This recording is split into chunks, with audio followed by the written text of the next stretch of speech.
भाई ये new year आ रहा है तो बहुत से लोग सोच रहे होंगे कि हम एक नई गाड़ी लें। भाई लो, बिल्कुल लो, क्यों ना लो। नए साल पे हर किसी के अपने अपने प्लान होते हैं। बट आज जब आप 1 जनवरी 2025 के बाद नई गाड़ी लेने की सोच रहे हो तो मैं आपको बता दूं कि उस प्राइस में आपको बहुत हाइक देखने को मिलेगा। अब ऐसा हुआ क्यों है, क्या ऐसे सर्कमस्टांसेस बन गए, ऐसी क्या चीजें आ गई मार्केट में जो प्राइस इतना देना पड़ेगा, उसकी बात पूरी इस वीडियो में करेंगे। तो इस वीडियो को भाई पूरा एंड तक देखना, स्किप मत करना। एक एक बात आपको डिटेल में बताऊंगा, क्या गवर्नमेंट ने चेंजेस करे हैं और क्या क्या हमारे चेंजेस हुए हैं। तो अब करते हैं इस वीडियो को शुरू, और मेरे चैनल को भी तो सब्सक्राइब नहीं करा है तो सब्सक्राइब भी कर दो।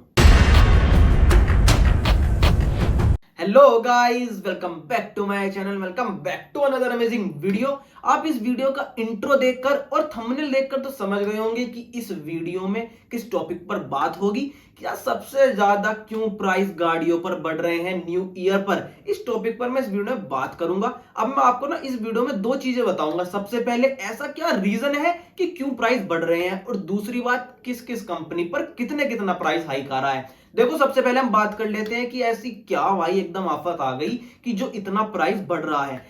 एक ना इसमें तो तीन चार पॉइंट्स है कि क्यों बढ़ा है। सबसे पहला जो पॉइंट है वो है भाई इनके रॉ मटेरियल का, मतलब कि राइजिंग इनपुट कॉस्ट का। इसका मतलब क्या है कि जो जो रॉ मटेरियल एक कार मैन्युफैक्चरिंग के लिए यूज होता है उस पर भी हाइक आ गया है। जैसे फॉर एग्जांपल स्टील, एल्यूमिनियम, इन सब पर प्राइस बढ़ गए हैं। इसी वजह से कार का प्राइस बढ़ रहा है। ये था पहला पॉइंट। अब आते हैं दूसरे पॉइंट पर, वो है भाई हायर वेजेस का। अब हायर वेजेस है कि जो जो वर्कर्स, को वर्कर, मशीन मैन, जो जो भी वहां पर यूज होते हैं, जो जो एक कार को बनाते हैं, उनके वेजेस में भी हमें इंक्रीज करना पड़ रहा है। मतलब कि कंपनी को उनको भी ज्यादा पे आउट देना पड़ रहा है। इस वजह से भी कार के प्राइस बढ़ रहे हैं। अब आते हैं तीसरे पॉइंट पर, वो है भाई एनर्जी प्राइसेस। एनर्जी का मैं आपको समझाता हूं। जो भी इलेक्ट्रिसिटी जो भी वहां पर यूज होती है उस पर भी एक हाइक आया है। इस वजह से एक पॉइंट ये भी है। अब आते हैं फोर्थ पॉइंट पर, वो है भाई फ्लाइट चार्जेस। ये आपको मैं समझाता हूं लेमन टर्म्स में। अगर आपने फ्लैट बेड सुना हो,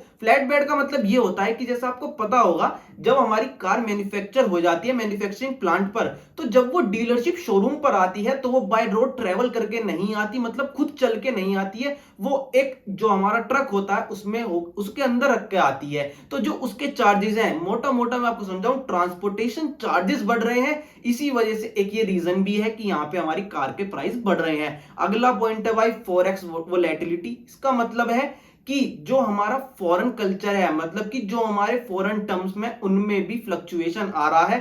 फॉरेन करेंसी भी इंक्रीज और डाउन हो रही है। इस वजह से एक ये भी आ रहा है कि हमारा ऑटोमोबाइल मार्केट बढ़ रहा है। अगला पॉइंट है भाई इंपोर्ट ड्यूटी। ये तो आपको पता ही होगा कि जब हम कोई भी गाड़ी इंपोर्ट करते हैं तो उस पर भी टैक्स लगता है। तो वो टैक्स अब इंक्रीज हो रहा है। इस वजह से एक मेजर पॉइंट ये भी है कि हमारी कार के जो रेट हैं वो 2025 के बाद से बढ़ रहे हैं। अब सबसे पहले आ जाते हैं कि भाई ऐसी कौन कौन सी कंपनी है और वो कितना अपना बढ़ा रही हैं। देखो, मैं आपको सबसे ज्यादा वाली बताऊं जो बढ़ा रही है, जिसको हम लोग अपना ब्रांड कहते हैं इंडिया में, मारुति सुजुकी। लगभग भाई 4% अपना प्राइस बढ़ा रही है किसी अपनी सब गाड़ियों पर। 4% ज्यादा पैसे आपको 2025 में देने पड़ेंगे। और आपको बताता हूं जो सबसे कम है वो है भाई 2%, जो किया, जीप और सिट्रोन दे रही हैं। और अब आपको बताता हूं जो hyundai है वो भी 25,000 रुपए बढ़ा रही है अपनी हर एक मॉडल की गाड़ी पर। और जो आपकी ऑडी है, बीएमडब्ल्यू है, मर्सिडीज है,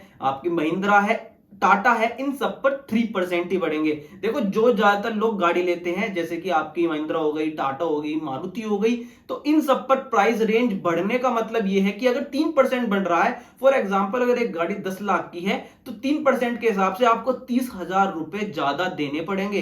30,000 का मतलब आप समझ पा रहे हो। जैसे आपने मान लो कोई न्यू कार ली और उसमें आपको कुछ भी सडन काम कराना है, जैसे कि जो मोस्ट इंपॉर्टेंट सबसे ज्यादा है वो है, एक तो उसमें लगते हैं भाई मैट्स लगेंगे, सीट कवर लगेंगे, डोर वाइजर लगेंगे, और अगर सपोज किसी को उसकी लाइट थोड़ी इंप्रूव करानी है, जो हेडलाइट है वो इंप्रूव करानी है, स्पीकर इंप्रूव कराने हैं, तो वो 30,000, 30,000 के नीचे नीचे तक करा लेते थे पहले। अब भी हो जाएंगे वो, बट अब 30,000 रुपए आपको यहां पे ही देने पड़ेंगे, क्योंकि भाई ये अब बन गया है तो इतने तो देने ही पड़ेंगे 2025 में, 1 जनवरी 2025 के बाद। तो नई गाड़ी पर आपको इतना नुकसान हो रहा है अब, अगर आप नए साल पर लेते हैं।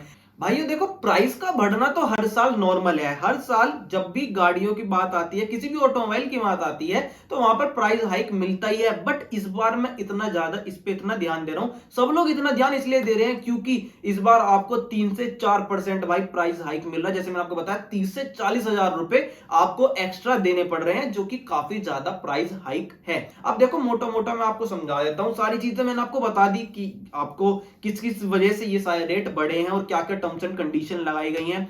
अब अगर मुझे कोई गाड़ी, मान लो मुझे अब गाड़ी लेनी है, मैं आपकी जगह अपने आप को रख लेता हूं, मुझे गाड़ी लेनी है, तो या तो मैं वेट करूं, वो या तो मैं वेट ना करूं, दिसंबर 2024 में गाड़ी ले लूं कम प्राइस रेंज में 2024 मॉडल के साथ, या मेरे दिमाग में यह है कि नहीं यार 2025 मॉडल के साथ लेनी है, तो फिर मुझे भाई पैसे ज्यादा देने पड़ेंगे, जो जो भी वहां पर उस टाइम टर्म्स एंड कंडीशन चल रहे होंगे उसके हिसाब से। अब ये फुल आपके हाथ में है कि आपको कैसे करना है। मेरा काम था कि मैं आपको ये एक इंफॉर्मेशन बता दूं, वो आपने जान ली है। बाकी आपको इंफॉर्मेशन कैसी लगी ये मुझे कमेंट सेक्शन में जरूर बता देना।